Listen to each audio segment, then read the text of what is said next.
Hey everyone, I wanted to do a couple of videos not about the doubt. I can incorporate them that way, but I just felt I'm going to do this one. Michelle, for you, and Meenakshi, I want to do yours too, and I'm going to do that after this. But the menopause thing and mood swings, oh my God. I'm 56, just turned 56, and I'm 2 years into menopause this past March. I got to tell you, I feel so freaking liberated. Not dealing with that, meaning, having a period all the time. It's like complete, utter liberation. But I just want to share my views about menopause and having been a mother. I just think there is so much culturally that can be wrapped up in motherhood. And actually, I was just watching a video somebody posted where they did this this video to see how people would react. And it was like getting, what do they call it, punked, but they're putting it out there as an experiment. So they have a woman, hey Ruth, hey Julie, I'm going to wave to you both. So they have a woman on there that is definitely showing a lot of cleavage, and she's putting it out there, and this is an experiment. And then they have a woman breastfeeding, and they're showing the different reactions. Hey Meenakshi, I'm going to do your public speaking one after this, FYI. I'm not going to include it in the doubt. I just think, but I will in another way, but I think it's a really good one to do separate. So this one on menopause, so back to the experiment. So it was fascinating. They have a woman just showing a lot of cleavage, and then a woman breastfeeding, and they sit them separately, and then they notice the reactions. Of course, the gal with, the breasts boosted up, she's getting men walking up to her, hey, sitting down next to her, what's your number, what's this, what's that? And then the gal that's breastfeeding had a number of men come up and tell her, literally use the word, that's disgusting. And this is not to bash men here. This is an experiment that they did, because I know there's great men out there that would not even remotely consider this. But why I want to share that, I think it's interesting that I saw that, is because culturally there's so much pressure on women about everything, our bodies, in motherhood, not being a mother, you can literally feel screwed any way you go. And I wanted to talk about that experiment. Then they had the two women sit next to each other. And the fascinating thing is, men would come up and oogle the gal who was showing breast, but more they were focused on the woman breastfeeding and using the word disgusting. It was fascinating, disgusting. And then they had a guy next to them saying, why is she disgusting doing something natural? And this gal's got her boobs out, and the guy's like, they're all like, that's hot and that's disgusting. And why I wanted to share that is, I just think there is such a realness about, as women, what we experience around that. And this goes into menopause. And I also want to say one of the things. When I gave birth to my daughter, I breastfed. And then I had to go back to work 3 months into it. And I started to wean her onto formula. And I cannot tell you the guilt that I started to feel. And I'm going to be a little graphic here. When I started feeding her formula, and I noticed a difference in her stools. I was amazed at the guilt that came up in me about, I had to go back to work full time. And I was like, but the self-judgment that rained down on me about that was epic. And why I wanted to include that. So I think menopause is another thing. And things that I've heard from various people about going through menopause is, I've heard women say, oh, I'm not going to have, I've lost the ability to have children, whether you've ever had them or not. And women will talk about, oh, I don't feel like as much of a woman. And I'm not saying this is true for anyone on here. I just wanted to bring this into this.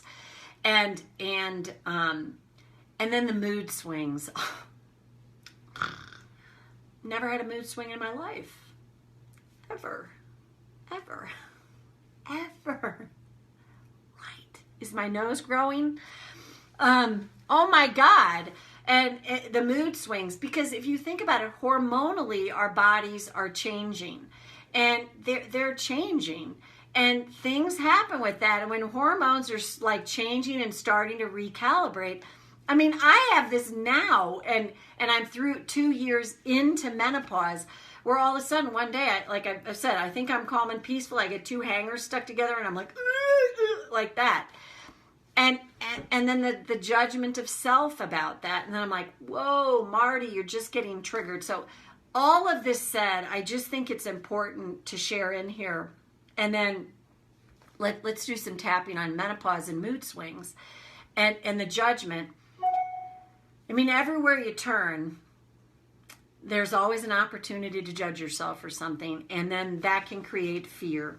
And then, Michelle, thank you for bringing up this awesome topic that I don't know that it gets as much airtime at all as it should. So with that in mind, think about menopause, mood swings, even if you're not in menopause, but you have mood swings. And to me, behind is always some judgment of self about the fact that I'm having mood swings.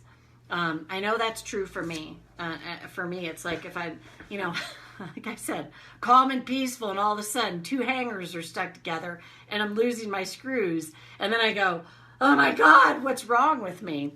So karate chop. Oh, hey, Carrie. I'm just waving as people come up. Karate chop. Even though I have mood swings, I just do.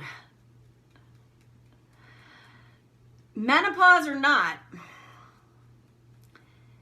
And my mood swings scare me. Because they can scare my husband, my partner, hey Dawn, anybody. And I'm totally judging myself for this. Even though I can have mood swings. Hey, my body is changing.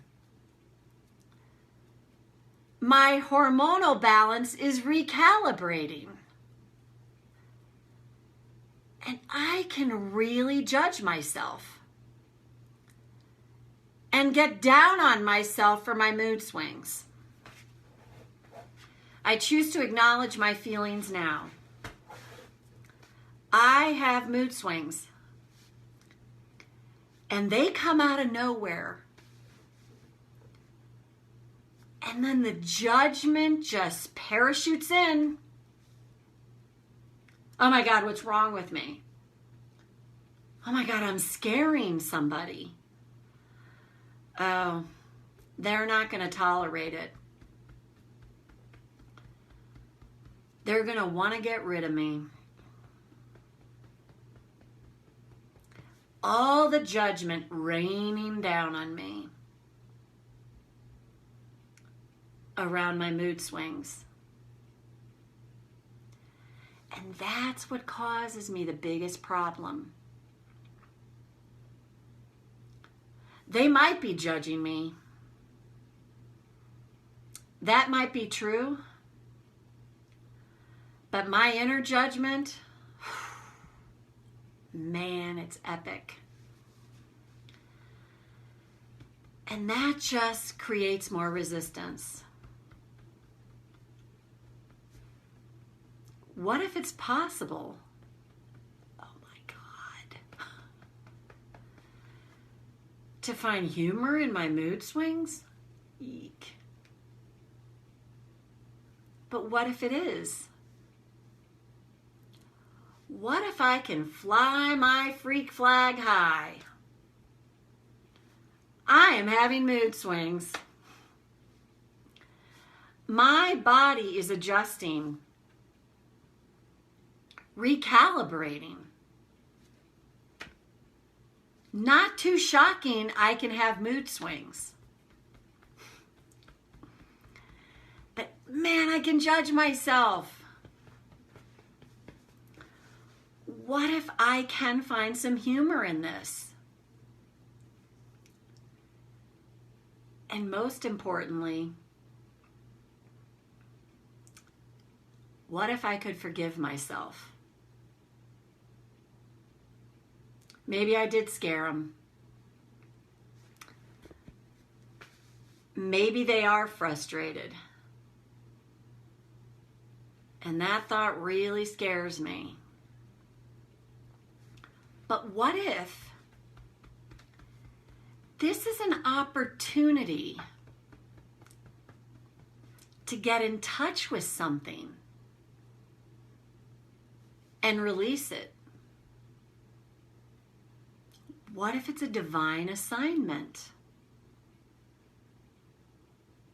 What if this can help me uncover something? Maybe some hidden emotion that's been in me a long time.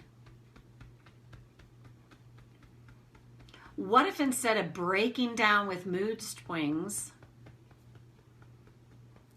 I could actually see it as breaking open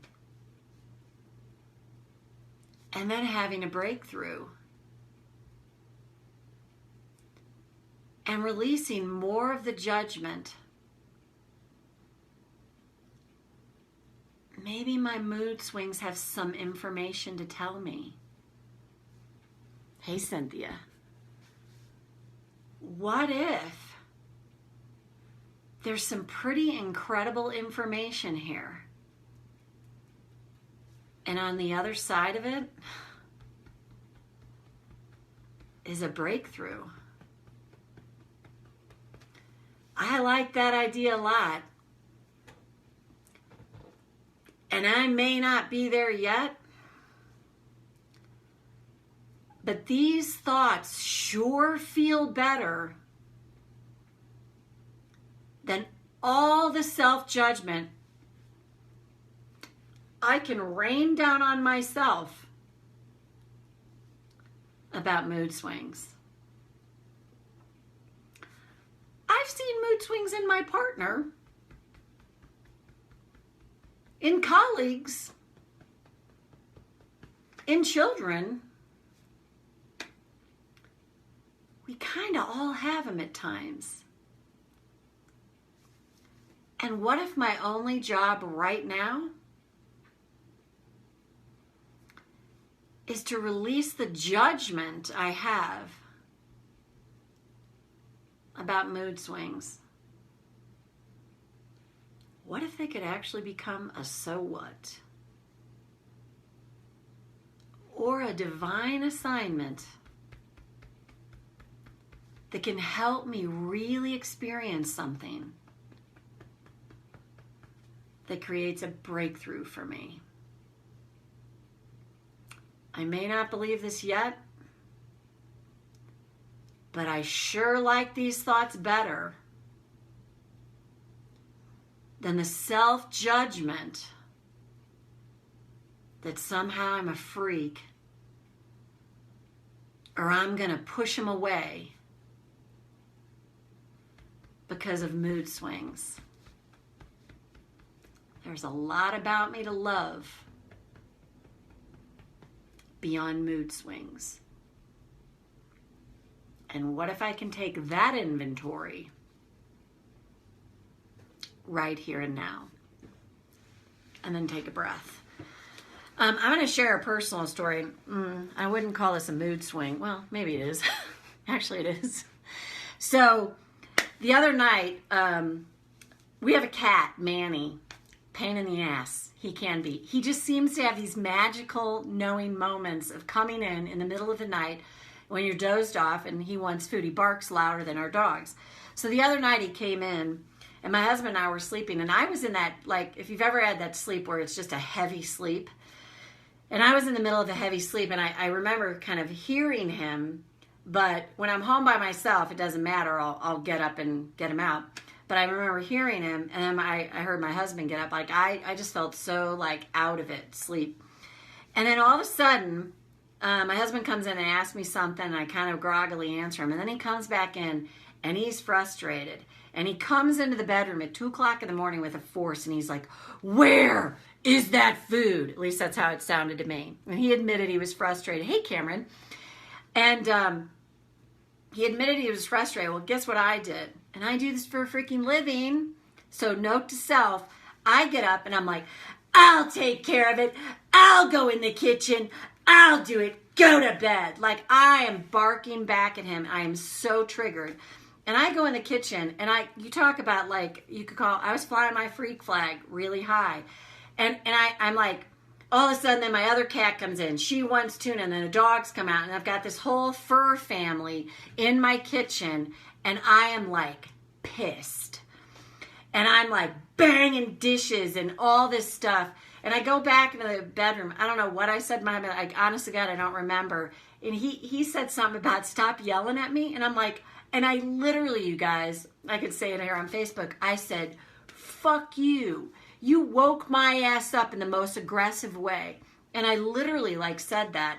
And then the next day, he got up and went and slept in the other room. And then the next day, I said, hey, I want to talk to you because I had worked myself through. And he's like, nope, not interested. And bam, the heaviness landed. I was like, ooh, I'm getting the silent treatment. So I felt quite fragile. And then I noticed, and there's a point here about self-judgment, like this, I just noticed that I felt fragile. And I noticed that, oh, I feel like I'm like 5 or 6. And a memory of my father, see, my father used to wake us up in the middle of the night and drag us out of bed to do the dishes. So 2 o'clock in the morning, my husband comes in an aggressive way, wakes me up. Bam, I'm triggered. Even though I've tapped on it before. Bam, I'm in it. And then instead, and I think to override my terror, I just got mad. I got mad. Hey, awesome. Hey, Meenakshi. So what happened is then I sat outside and I tapped that day on, oh my God, my dad was epic at the silent treatment, really epic. And I tapped on that and I literally, that's why Annie's post was so good. I had that physical releasing feeling as I was tapping on that. And it felt really painful. It really felt painful. And I tapped for, I don't know, 30, 45 minutes just tapping on those memories. And I was like, God, it feels like I want to die. And that's how I felt as a kid. And to not belabor the story, but then I felt really fragile after, but I knew I tapped till I felt some relief. And then, yeah, I felt pretty fragile the rest of the day. But then I went to sleep and I woke up the next morning. I swear to God, I felt like molecules in my body had shifted. I felt so much lighter. And why I'm telling you that story tied into this is, well, that is a mood swing. That's like wake up, bam, and then I'm like, yeah, and I'm going down the rabbit hole and I'm like, woo. And the key was when I caught myself judging myself, that's what I needed to tap on. You know, like the self-judgment rained down. And that's why I do like to share these stories with people, because my judgment is, Marti, you do it for a living. And Marti, la, la, la. And I'm like, share it. Be honest. Be real about it. Let them know, you know, that's what's going on and how you got through it. And that's what I feel like, especially with women and menopause and all the judgment that rains down. The story I started out with is probably going to be a freaking 30-minute video. Sorry it's so long. But tapping's in the middle, gals. I just think the self-judgment is the key. That voice, the bully, the ego, whatever you want to call it, just starts parachuting in and like, they're going to leave you. And you know, I had those feelings with my husband. It was like, you know, and he's rolling his eyeballs. And I was like, wait a minute, like, I wasn't the only one participating in this and all that stuff that where my head started to go. But when I was able to get in touch with what really is going on for me behind this, it set me free. And I was able to have an incredible conversation with my husband after that and get through it. And if you think about it, that's the gift in the triggers. That's the gift. That's the divine assignment within a trigger. Oh, awesome, Dawn. I'm glad you found it helpful. So I hope this is helpful to people. And if it's not, you know, you'll find something else that is. But I just think it's really important to go to, how am I judging myself about this? And what's the gold here? What's the divine assignment? What can I uncover here to help me get to the other side? I swear to God, you guys, I feel like molecules, cells in my body, because cellular debris was being released as I was tapping and the pain was coming up. And it just feels different to me. And then to be able to have a really good conversation with my husband after that, that's the beauty, that's the gift. And the more that happens and the more we can have those conversations, and Michelle, to your point, I love you. No, I can talk to him and it's going to be over. I know. But it's so great to be in touch with our own fear, because there's always a gift inside that. So anyway, that's it. Meenakshi, I'm going to get back on here and do the public speaking because I'm hitting the road tomorrow for 11 days and I'm going to be traveling. You'll still get the tapping videos, but they'll be from the road. And I wanted to get a couple of these done outside of the 21 days of tapping on doubt. So anybody that wants to join back on fear of public speaking, I'll be back shortly after this loads. Bye for now, and thanks everyone for being here. Always great to see live people.